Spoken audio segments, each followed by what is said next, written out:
But first, my thoughts at the end of day 38, America in shutdown. Now, remember when Trump said this? The heat, generally speaking, kills this kind of virus, so that would be a good thing. And he got creamed for it.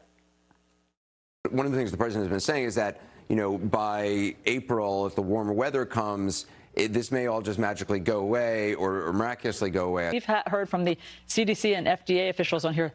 They are not confident that it's warm weather is going to rid the world of this. Health officials around the globe scramble to fight the deadly coronavirus. President Trump has a new plan.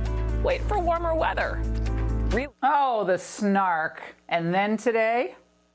The virus dies the quickest in the presence of direct sunlight under these conditions. And when you look at that chart, look at the aerosol as you breathe it. You put it in a room, 70 to 75 degrees, 20% humidity, low humidity. It lasts, the half-life is about an hour. But you get outside and it cuts down to a minute and a half. By the way, I liked that guy at the briefing. He was really cool. I liked him from the moment he started speaking. All right, what's great news for all of you being cooped up indoors? Is it a complete change, of course? No, but it's good news. The power of fresh air and sunshine. We all instinctively know that. It's good for our physical and for our mental health. It's pretty obvious. But remember, in this new COVID-19 time warp we're all living in, for the president's enemies, any good news for America is actually bad news. Is it dangerous for you to make people think they would be safe by going outside in the heat, considering that so many people are dying in Florida? The new headline is Trump asks people to go outside. That's dangerous. Here we go. Same old group. You're the president, and people tuning into these briefings, they want to get information and guidance and want to know what to do. They're not looking for rumors. I'm the president, and you're fake news. I'm just here to present talent. I'm here to present ideas, because we want ideas to get rid of this thing. And if heat is good, and if sunlight is good, that's a great thing as far as I'm concerned. All right, well, if you listen long enough to Democrat governors and their poodles in the press these days, you're going to realize that there really is no good news in this COVID era.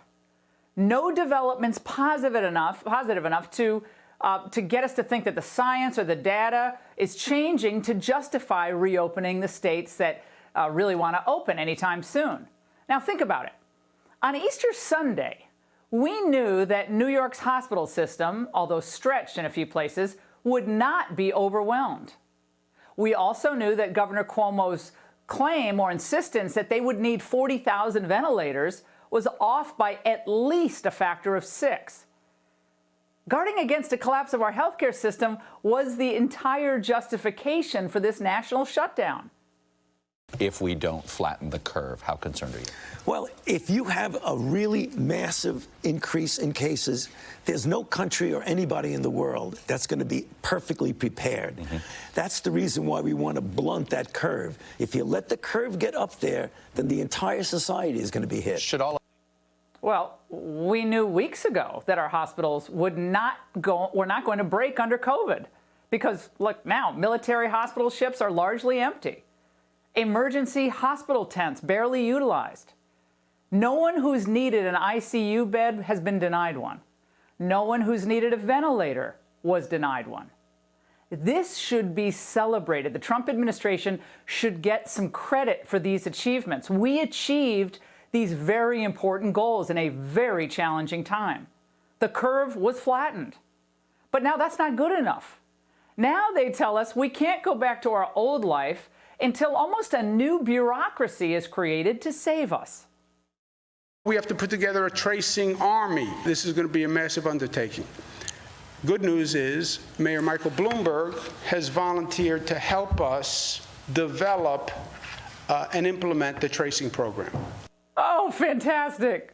Bloomberg's in charge? Okay. The guy who doesn't think China's President Xi is a dictator? I'm going to be shocked. And I hope I am surprised. But I'll be shocked if New York truly opens up. I mean, like the old New York, before the election. You don't think so? Well, that's just the way I see things going. I might be wrong. I hope I am wrong. Although 26.5 million Americans are now out of work, the president's top medical advisor's sole focus, and it's kind of, you can't even really blame them. That is their only focus. It's this virus. And today, the top guy, threw shade on the testing issue. The media picked this up, and then they threw it in Trump's face. Dr. Fauci said that the U.S. is not in a situation where we can say we are where we want to be with regard to testing capacity. He said we need much more testing capacity as well as tests. Steve, Dr. Fauci, that we're just not there yet. No, I don't agree with him on that. No, I think we're doing a great job on testing. I don't agree. If he said that, I don't agree with him. Oh, good. I love that. Because if we wait for Dr. Fauci's seal of approval to reopen America, we may not have an America to reopen, at least not one we recognize. I have my own testing proposal. You want to hear it? Let's start testing the lame data and theories that have been shifting ever since this crisis began. Well, first, it's very confusing. First, masks didn't help. Now they're required in a lot of states. They do help. First, we were told that millions and millions of people could die. Then we were told the models that forecasted millions and millions of people could die were bad. Then we were told the virus was far more lethal than the flu. That was terrifying. Now we know it's likely to be closer to maybe a really aggressive flu season. Now, courtesy of the antibody studies on both the East and West Coast, we see that the virus was circulating for probably a lot longer than we thought. That means more people were exposed to it, and many of those had innate immunity to it.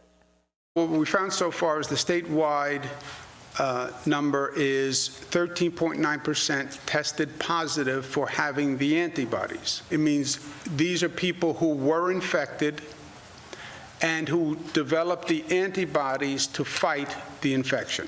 If the infection rate is 13.9%, that would be about 0.5% death rate. Well, that too is certainly better news than we thought and we heard originally about this virus. It certainly, though, doesn't mean we need to test 300+ million Americans. Dr. Birx referenced this the other day.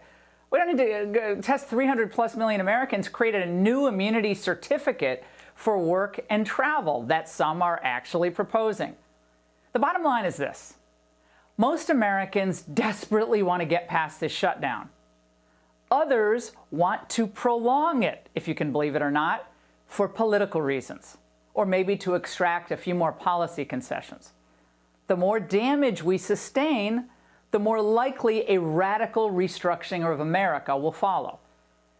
It's a Damocles sword hanging over our heads right now. The longer we stay shut down, the less likely it is we'll recover anytime soon, and the more American lives will be lost to things like depression, suicide, addiction, and domestic abuse.